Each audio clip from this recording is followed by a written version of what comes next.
बिस्मिल्लाहिर्रहमानिर्रहीम। Dear students, हमने last session में फर्स्ट लॉ पढ़ा है न्यूटन का, और अब जो है वो सेकंड लॉ ऑफ न्यूटन है। यानी ये जो हम पढ़ रहे थे न्यूटन्स लॉज ऑफ मोशन, तो सेकंड लॉ ऑफ मोशन अब न्यूटन का हम पढ़ेंगे। तो सेकंड लॉ कहता क्या है?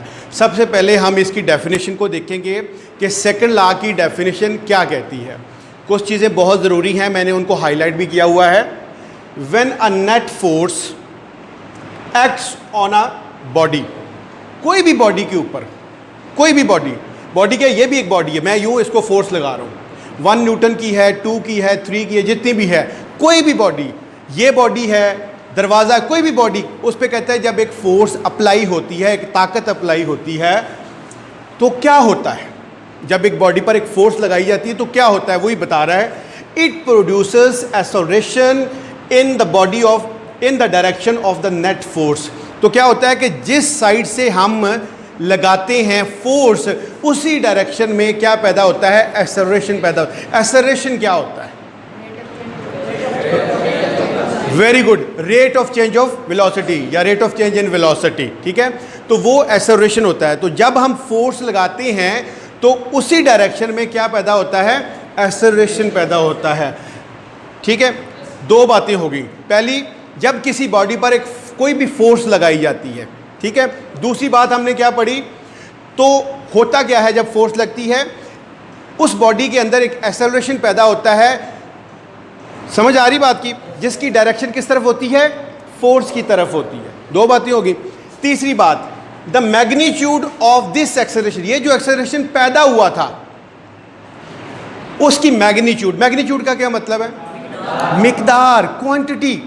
The magnitude of this acceleration, यानी वो जो एक्सेलरेशन फोर्स लगाने के बाद पैदा हुआ है, उसकी जो मैग्नीट्यूड है, उसकी दो कंडीशंस हैं। डायरेक्टली प्रोपोर्शनल है टू द नेट फोर्स, यानी जितनी फोर्स लगाई उतना ही एक्सेलरेशन पैदा हो, जितनी फोर्स लगाई उतना ही एक्सेलरेशन पैदा हुआ। समझ आ रही? डायरेक्टली प्रोपोर्शनल से आप लोग क्या मुराद लेते हैं?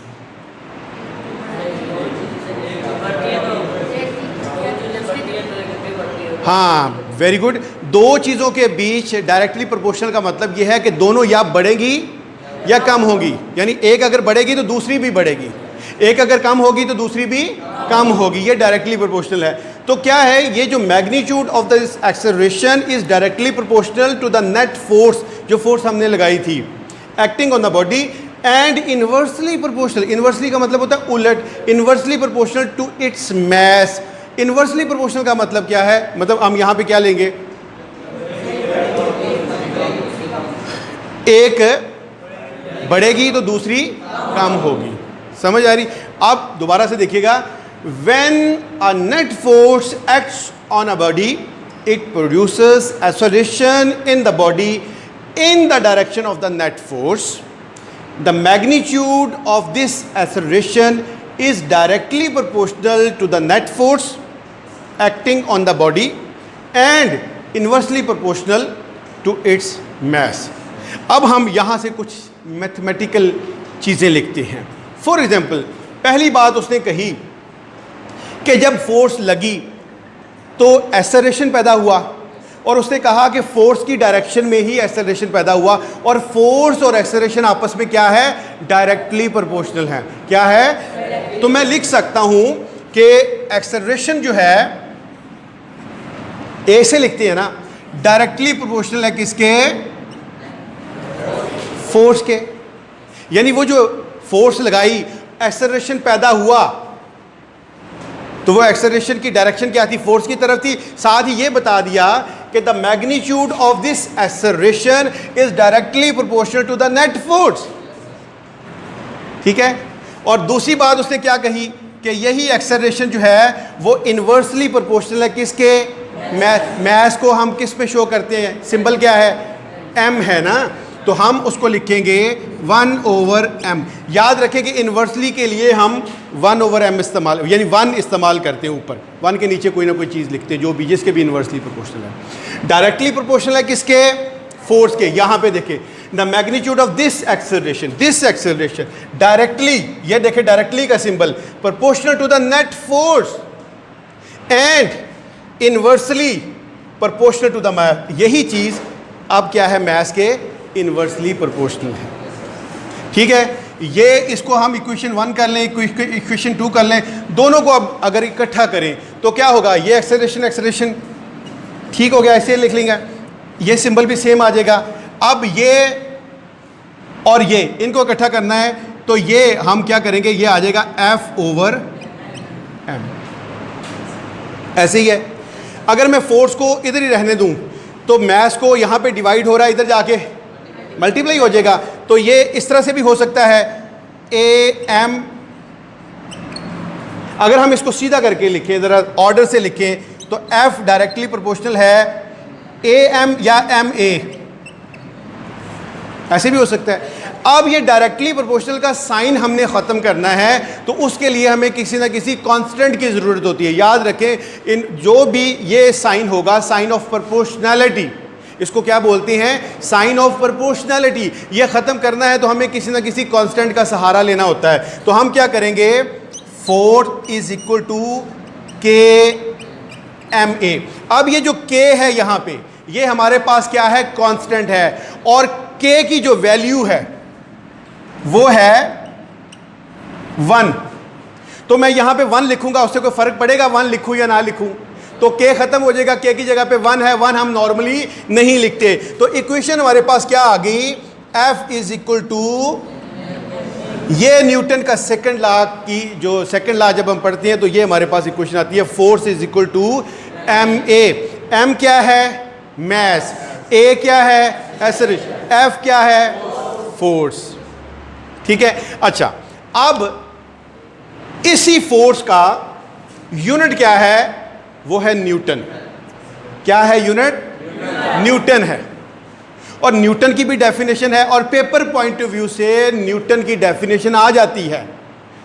ठीक है, और आती भी रही है पेपर्स में, और एमसीक्यूज में भी किसी तरह इसकी एडजस्टमेंट हो सकती है। तो याद रखें कि न्यूटन की डेफिनेशन क्या होगी, न्यूटन पहले क्या है, फोर्स का क्या है, यूनिट है, और न्यूटन की डेफिनेशन क्या होगी, 1 न्यूटन इज द फोर्स।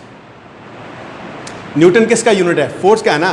तो 1 newton is the force that produces an acceleration, कितना acceleration, 1 metre per second square. याद है ना एक्सेलरेशन का यूनिट, तो acceleration of 1 metre per second square. ठीक है, अच्छा, आप इससे कंफ्यूज मत होइएगा, किसी जगह पे आपको ऐसे भी लिखा आ सकता है मीटर पर सेकंड स्क्वायर, ये बटा डाल के जो हम डालते हैं, समझ आई। और अगर ये हटा दें तो फिर ये इस तरह से भी लिखा जा सकता है। साइंस से आपने कंफ्यूज नहीं होना। 1 newton is the force that produces an acceleration of 1 metre per second square, किस में, इन अ बॉडी ऑफ मास जिसकी मास 1 kg हो। यानी अगर एक बॉडी जिसकी मास 1 kg है, उसके ऊपर एक फोर्स लगाई जाए और वो फोर्स कितनी हो, 1 न्यूटन की, और वो एक्सेलरेशन पैदा करे 1 मीटर पर सेकंड स्क्वायर, तो हम कह सकते हैं कि वो न्यूटन है। समझ आ रही है। तो न्यूटन क्या है, न्यूटन बेसिकली फोर्स का यूनिट है, और ये न्यूटन की डेफिनेशन है।